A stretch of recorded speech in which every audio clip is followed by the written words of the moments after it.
সিঁড়ি দিয়ে নুপুরের ঝনঝন শব্দ। বীর তাকায়, সাথে রিয়ানও।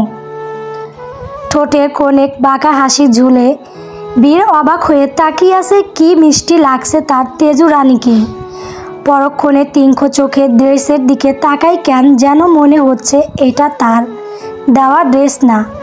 কালার ডিজাইন সেম হলেও হাতের দিকে একটু পার্থক্য লাগে। তাও ভাবে হয়তো নেওয়ার সময় ভালো করে খেয়াল করেনি। তেজুর সাথে নিজেও ম্যাচিং করে কালো ব্লেজার, সাথে কালো শার্ট, কালো বুট। ইচ্ছা করে চুলে জেল সেট করেনি, যার কারণে বারবার চুলগুলো কপালে এসে পড়ছে। বিরক্তি হলেও মানিয়ে নেওয়া, কারণ একটাই, তার তেজু রানীর পছন্দ। দাদুকে বলতে শুনেছে তার সিল্কি চুল, সাথে যদি বাতাসের দাপটে সেই চুল কপালে পড়ে তার অনেক বেশি ভালো লাগে। সেই মজার চলের কথা বীর মনে রেখেছে।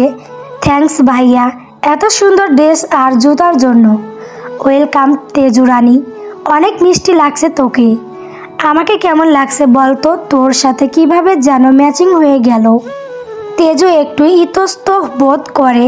সে কি কখনো ভাইয়ের দিকে ভালো করে তাকিয়েছে? তার সাথে মিল করে ড্রেস পরেছে, এটাই খেয়াল করেনি। তার ওপর যেন কেমন লাগছে সে কিভাবে বলবে। জীবনে দ্বিতীয়বারের মতো বীর ভাইয়ের দিকে গভীর দৃষ্টিতে তাকায়।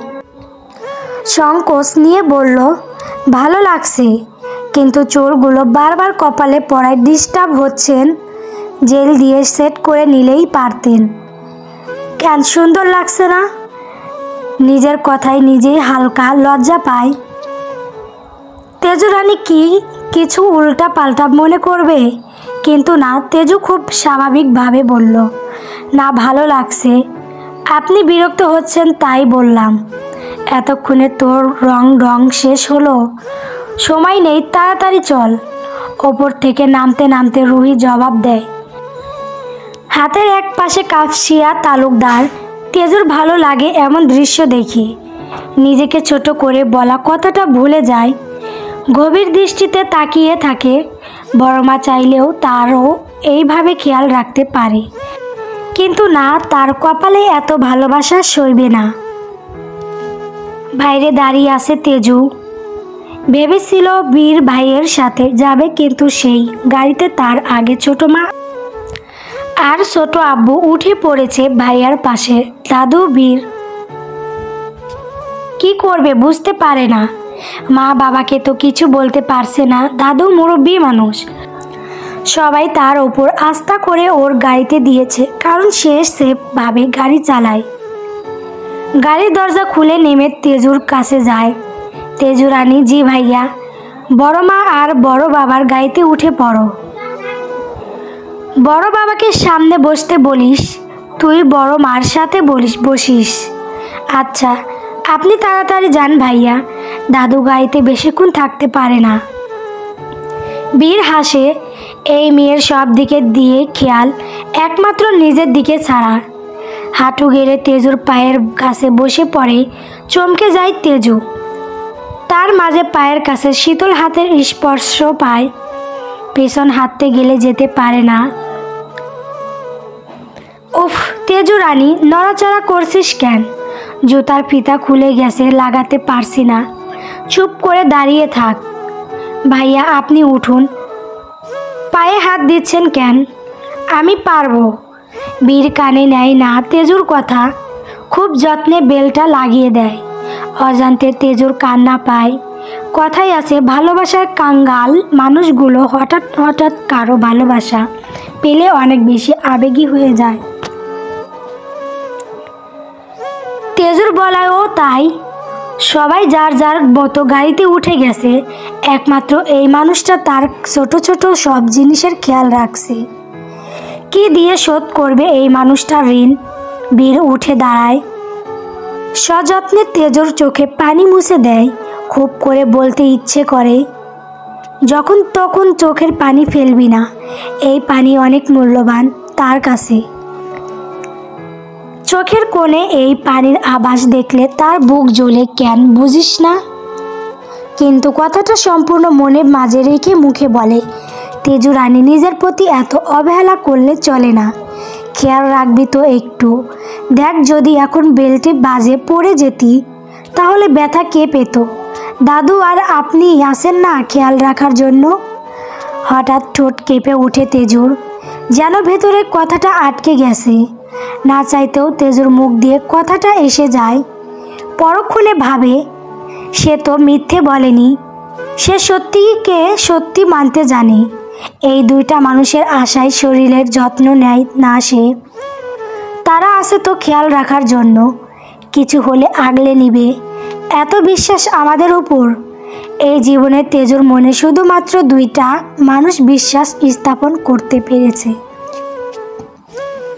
আর সেই মানুষগুলোর মধ্যে আপনি একজন। বীর থমকে যায়। মনের কোণে শীতল হাওয়া বয়ে যায়, ঠোঁটের কোণে অনিচ্ছুক হাসি ঝুলছে। মুহূর্তের মাঝে মনে খুশির জোয়ার বাটার টান পড়ে। এই বিশ্বাস সে সারা জীবন অটুট রাখবে। বীর, কি হলো? আয়। মার গাড়িতে খারাপ লাগে, তাড়াতাড়ি যেতে হবে। তেজুকে বড় ভাবিদের গাড়িতে দেয়। আরসি মা, তেজু রানী যেমন বলেছি তেমন করবি, কেমন? আচ্ছা, জবাব দিয়ে হাতা দেয় তেজু। বীর চলে যায় নিজের গাড়িতে। পেছন ফিরে একবার দেখে রিহানের গাড়ির সামনে দাঁড়িয়ে আছে। তেজু জানালার পাশে এসে দেখে পিছনে বড় মা আর বড় বাবা। মারুফ ভাইয়া বাইকে চড়ে চলে গেছে অনেক আগে। মুহিব ভাই কোথায় জানে না। তেজু নিজেকে সামনে নিচুক সরে বলে ওঠে, বড় আব্বু, তুমি একটু সামনে যাবে? আমি বড় মার পাশে বসি। কত বড় সাহস তোর! বড়দের অর্ডার করিস? তুই সামনে বসলে কি হয়? অব্র যেতে পারবে না, তুই সামনে বস। দীর্ঘশ্বাস ফেলে তেজু। বড় মা একবার না করেছে মানে সেটা সে আর হ্যাঁতে পরিণত করতে পারবে না। আস্তে করে দরজা খুলে সামনে বসে, নিজেকে কেমন গুটিয়ে নেয়।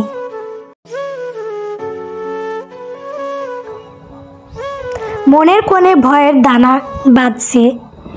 সিট বেল্ট বাঁধ। গম্ভীর স্বর। তীক্ষ্ণ দৃষ্টি রিহানের এক নজরে তাকিয়ে আছে তেজুর মুখের দিকে। না তাকিয়েও তেজু বুঝতে পারে লোকটা তার দিকে তাকিয়ে আছে। সমস্যা নেই, আপনি গাড়ি স্টার্ট দেন। কথা শেষ করে জোরে নিঃশ্বাস নেয় তেজু। মনে হচ্ছে কোনো বন্দি খাঁচায় আটকে আছে। কথা বলতেও গলা কাঁপছে। এই মানুষের চোখে দৃষ্টিও ভয়ঙ্কর। কথা বলতে ইচ্ছে করে না, রুচিতে বাদে ঘেন্না হয়। রেহান তেজুর দিকে ঝুঁকে সিট বেল্ট বেঁধে দেয়। মুহূর্তে কারেন্টের শক খায় তেজু। প্রাণটা গলায় এসে গেছিল যখন লোকটার গরম নিঃশ্বাস শরীরের ওপর পড়েছে। ভালোভাবে বললে হয় না, সিল বেল্ট বাঁধতে জানিস না? কথাটা বলে রেহান গাড়ি স্টার্ট দেয়। লজ্জা লাগে তেজুর। সত্যি সে সিল বেল্ট বাঁধতে জানে না। কিভাবে জানবে সে? এই জীবন গাড়িতে চড়েছে হাতে গোনা 4-5 বার, তাও বীর ভাইয়ের সাথে। উনি নিজ হাতে সিল বেল্ট বেঁধে দিত, যার কারণে শেখা হয়ে ওঠেনি। বাবা, আমার সময় নেই, তুমি গিয়ে ব্যাংক থেকে আজ 3 কোটি টাকা উইথড্র করো, তোমাকে চেক দিয়ে দিব আমি। রিহানের কথায় চমকে যায় অব্র, সাথে রুহিও। তেজু নির্বাক। বড় লোকের বড় বড় কাজ কারবার, যা ইচ্ছে করুক। এত টাকা কি জন্য রিহান? সামনে ইলেকশন, এবার এমপি পদে আমি দাঁড়াবো। যতগুলো বৃদ্ধাশ্রম আছে, সাথে গরিব অসহায় বস্তি, সব জায়গায় টাকার বস্তা ডালবো। নিজের অজান্তে তেজুর হাসি পায়। মনের মাঝে প্রশ্ন জাগে, এই ভোট কি কেউ ভালোবেসে দেবে রিহান তালুকদারকে? ওকে, আমি একটু ফ্রি হয়ে নিই, সাথে তোমাকেও যেতে হবে। ভবিষ্যৎ এমপিকে সবার কাছে পরিচয় করিয়ে দিতে হবে তো। হোয়াট? আমি যাব ওই বস্তি? সরি, আমি পারবো না এইসব নোংরা পরিবেশে। তেজুর খারাপ লাগে অসহায় মানুষগুলোকে নিয়ে এমন কিছু বলায়। কিছু বলতে চাইলেও ইচ্ছে কারণে বলতে পারে না তেজু। ঘেন্না লাগে কথা বলতে। এমপি এমনি এমনি হাওয়া যায় না রিহান, একটু কষ্ট করতে হবে। কই একদিন কষ্ট করো। বাবার কথা দীর্ঘশ্বাস ফেলে, মুখে কিছু বলে না। মীর চোখে চোখ রেখে ইশারা করে বাবাকে বুঝিয়ে দেয়। বিরক্তি লাগে, মুখ দিতে যায়। এই বালের এমপি হওয়ার জন্য আর কি কি করতে হবে ভেবে পায় না।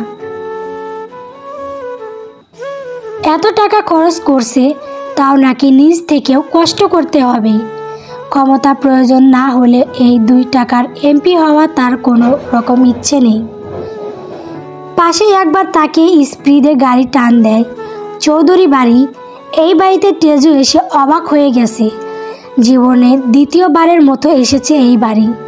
তার দিকে বিস্ময় নিয়ে তাকিয়ে আছে সবাই। ওকে নাকি একদম বড় মায়ের মতো লাগছে। তেজু বুঝতে পারে না কিছু। সে তো এই মানুষটাকে কখনো দেখেনি। 10 বছর ধরে মানুষটাকে পাওয়া যাচ্ছে না। একদিন ঘর থেকে হঠাৎ গায়েব হয়ে গিয়েছিলেন। সে থেকে অনেক খুঁজেছে কিন্তু পায়নি। হ্যালো তেজু, কেমন আছো তুমি? সেই ছোটবেলায় দেখেছি, অনেক বড় হয়ে গেছো, সাথে সুন্দরও। তোমাকে একদম আমার দাদুর মতো দেখতে লাগে। সত্যি বলতে you I looking so hot. ভাবনার মাঝে কারো এমন কথায় সামনে তাকায়। লম্বা চূড়া একটা ছেলে, পরনে স্টু বুট। অস্বস্তি লাগে তেজুর। অচেনা মানুষের সাথে কথা না বলতে বলতে হঠাৎ কেউ পরিচিত হতে আসলে একটু ভয় লাগে। তেজু পাশ ফিরিয়ে বীর ভাইয়ের দিকে তাকায়। ঠোঁট কামড়ে চুপ করে থাকে, যেন কিছু না বলে সব বলে দিল বীর ভাইকে। বীর হেসে সে যাদের হাতের সাথে হাত মেলায় সেটা তেজুর দিকে এগিয়ে দিয়েছিল। ও খুব ভালো আছে শেহজাদ, তুই কেমন আছিস? বিরক্তি হয় শেহজাদ। ইচ্ছে না থাকলেও জবাব দেয়, ভালো। তীক্ষ্ণ দৃষ্টিতে রিহান ওদের দিকে তাকিয়ে আছে। তেজুর দিকে বাড়ানো হাতে বীরকে হ্যান্ডশেক করতে দেখে সস্বস্তি নিঃশ্বাস ফেলে। এখানে আসার তার কোনো রকম ইচ্ছে ছিল না, কিন্তু আজকে এখানে কিছু একটা হবে। তাও তার তেজুকে নিয়ে, তাই না চাইতেও এসেছে। একটু আন্দাজে এসেছে কি হতে পারে, তবে পুরোপুরি জানে না। মায়ের মতি গতি সুবিধার লাগছে না। সাথে তার বাবাও যোগ হয়েছে মায়ের সাথে। ইচ্ছে করছে এই শেহজাদের বাচ্চাকে জিন্দা কবর দিতে, কিন্তু এর সাথে এত সহজে হিসাব মেলাতে পারবে না। হাঁটার বাচং ভঙ্গি, সাথে পিছনে লুকিয়ে রাখা গান দেখে বুঝেছে এটা তার ওয়ার্ল্ডের ক্লোক হবে, হয়তো কোনো 2 টাকার মাফিয়া।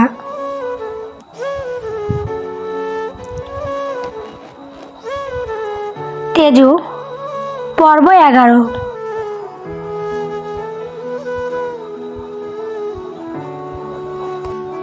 একটু আগে অনুষ্ঠান শেষ হয়েছে। সোফায় এক কোণে বসে আছে তেজু। পাশে একটা শ্যামলা না, ফর্সা না, আবার বেশি কালোও না। তেজু বুঝতে পারছে না কি বলবে এই মেয়েটাকে। মুখ থেকে অজান্তে একটা শব্দ বেরিয়ে যায়, মায়া। চমকে তাকায় মায়া।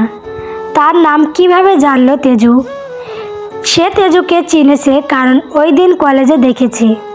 কাল থেকে বাসায় ওর ব্যাপারে কথা হচ্ছে, তাই চিনতে অসুবিধা হয়নি। কিন্তু তাকে কিভাবে চিনল?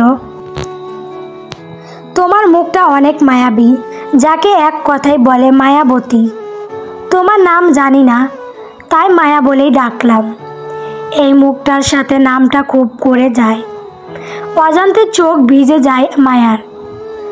জীবনে প্রথম এত সুন্দর করে কেউ তার প্রশংসা করলো। কিছু বলতে চেয়েও পারে না, কিভাবে বলবে? সে তো কথা বলতে পারে না।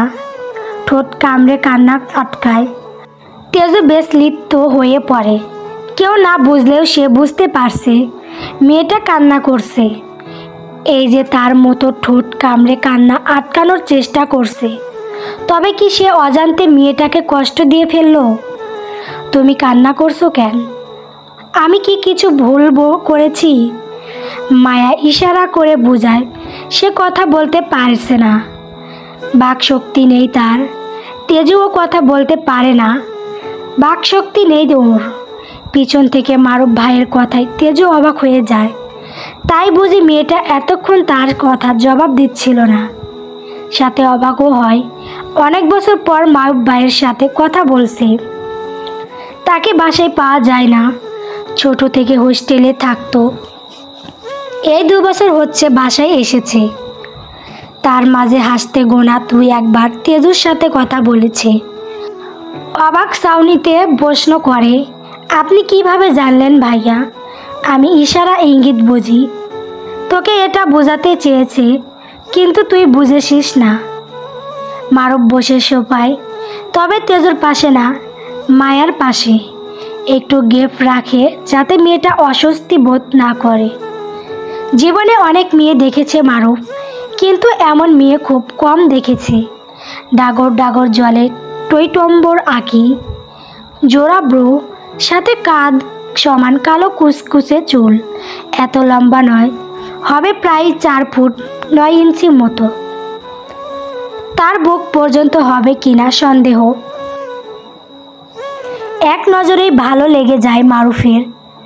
বাক শক্তি নেই তো কি হয়েছে, সে না হয় এই মেয়ের হয়ে সারা জীবন কথা বলবে।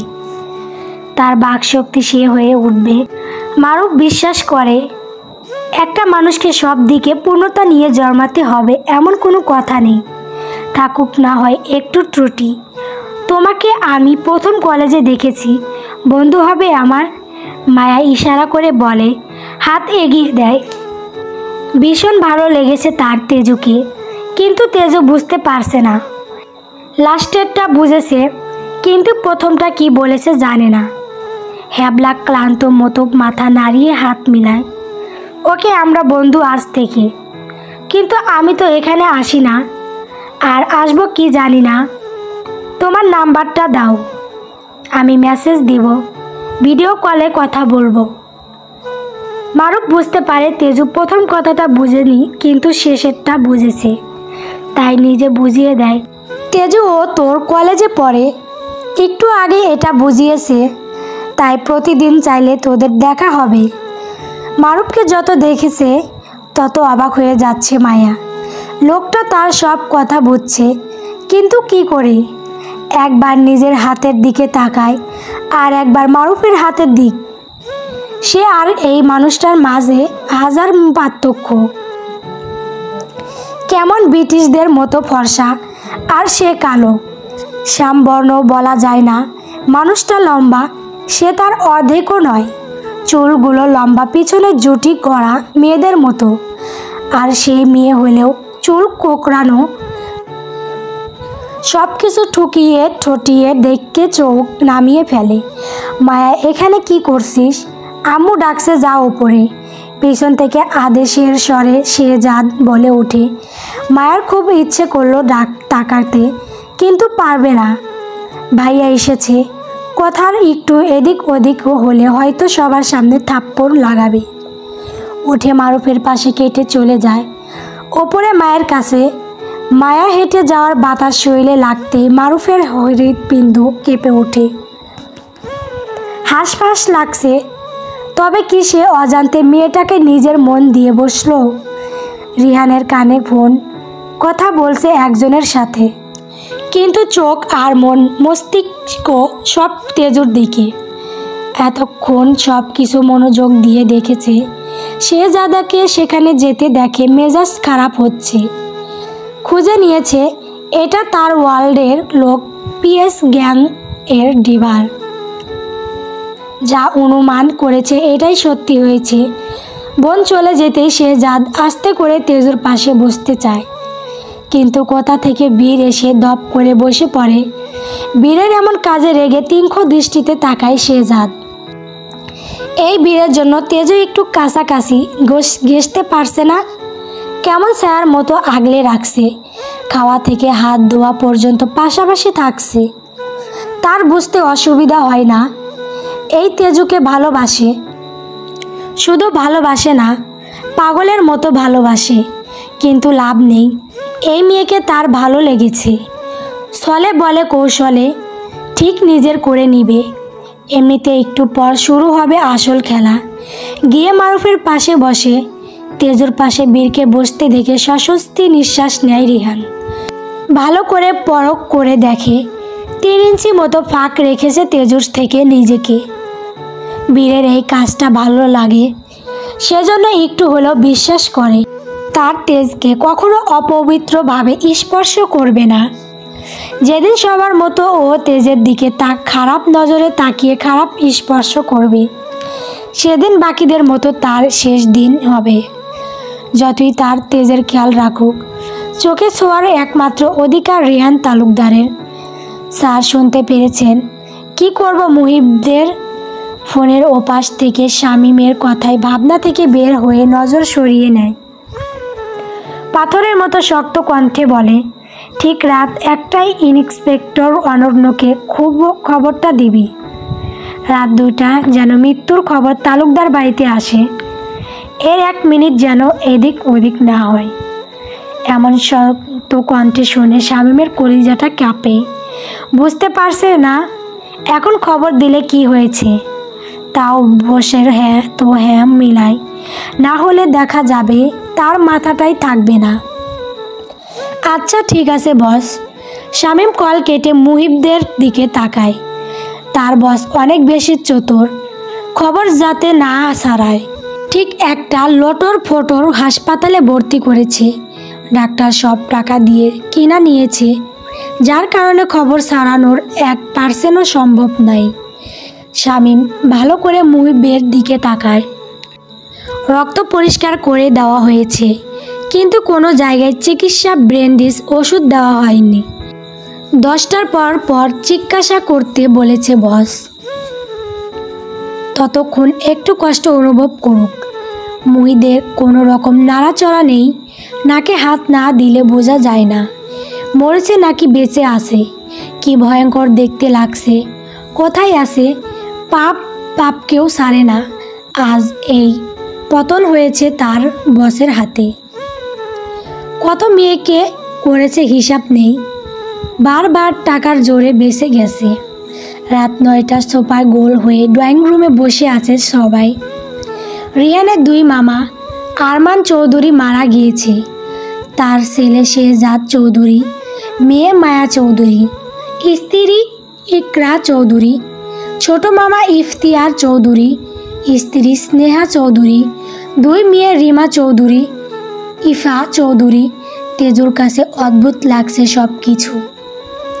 যেখানে তাকে সামান্য কোনো কথার মাঝে রাখে না, আজ সেখানে এত মানুষ কি গুরুত্বপূর্ণ কথা বলবে, সেখানে তাকে বসতে বলছে। তাকে ছাড়া নাকি হবে না। ভাইয়া, আমি তেজুকে শেহজাদের বউ করে নিয়ে আসতে চাই। উনি বেঁচে থাকতে বারবার তেজুর কথা বলেছে শেহজাদের জন্য। আমি ভাবিকে বলেছি, নিশ্চয়ই ভাবি আপনাকে বলেছে।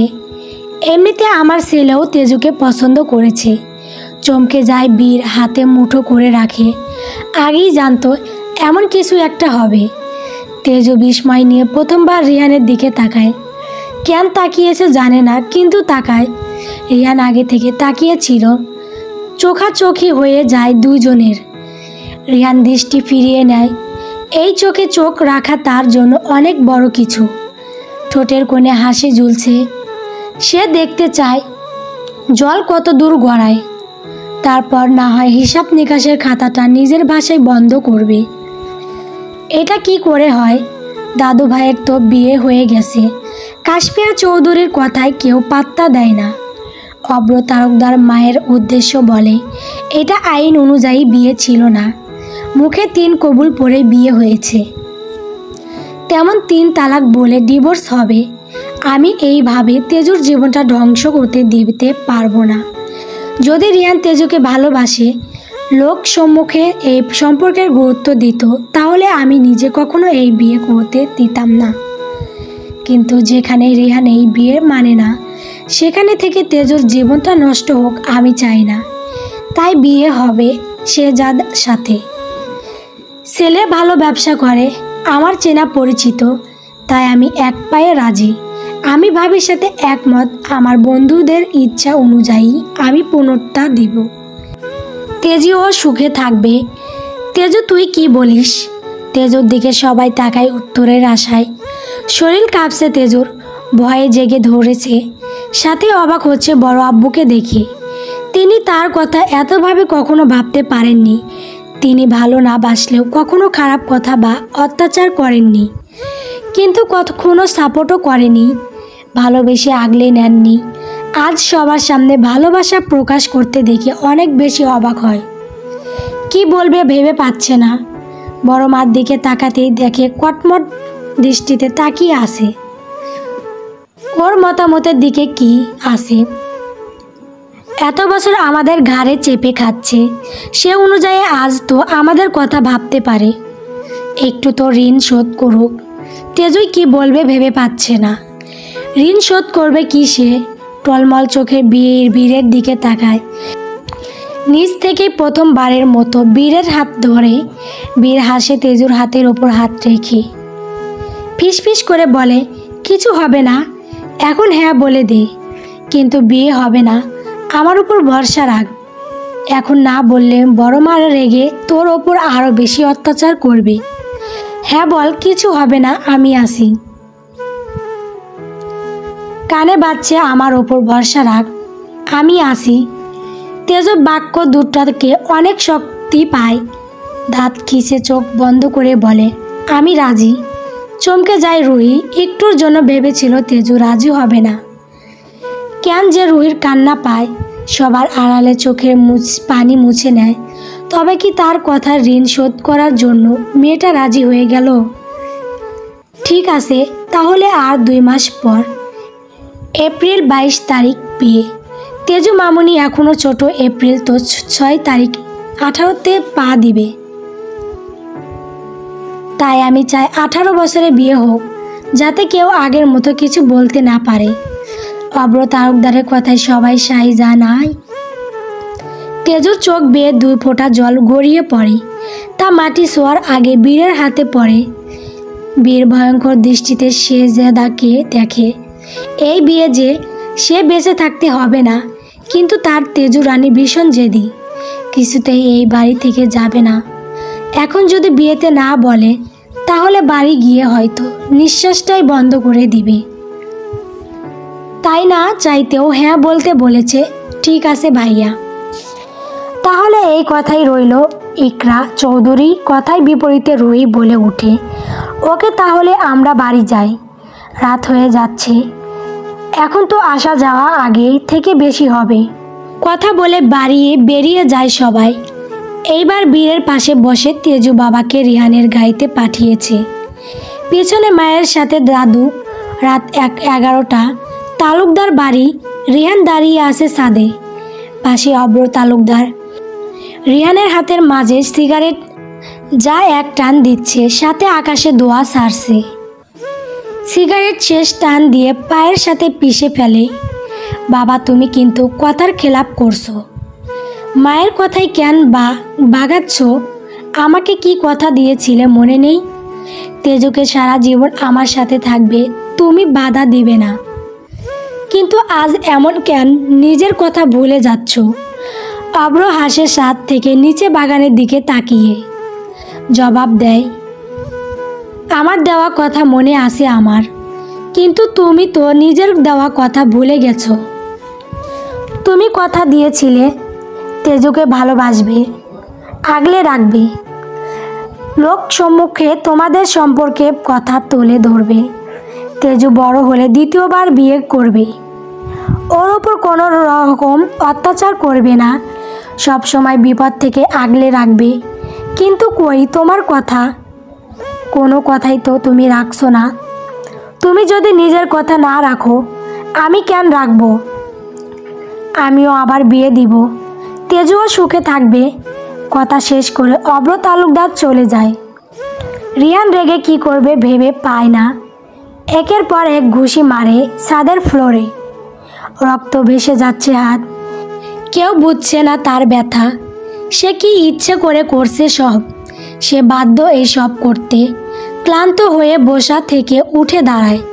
ছাদে রক্ত ভরে গেছে, হাত দিয়ে টুপটাপ করে পড়ছে, কিন্তু এতে কোনো অনুভূতি নেই। নিজে চোখ পড়তে অবাক হয়ে যায়। তেজি এত রাতে বাগানের দিকে যাচ্ছে। হালকা আলোতে স্পষ্ট দেখা যাচ্ছে। রিয়ান হেঁটে ছাদের অন্য কোণায় যায়, যেখান থেকে তেজুকে পরিষ্কার দেখা যাবে। তেজু হেঁটে সরাসরি মা বাবার কবরের পাশে এসে বসে। আজকে ভয় লাগছে না, চোখ দিয়ে অনবরত পানি গড়িয়ে পড়ছে। সব সময় দিনের বেলায়, আসলেও আজ রাতে এসেছে। সে আর সহ্য করতে পারছে না। লোক সম্মুখে যতই ভালো থাকুক, বুকটা পুড়ে যাচ্ছে। চলবে।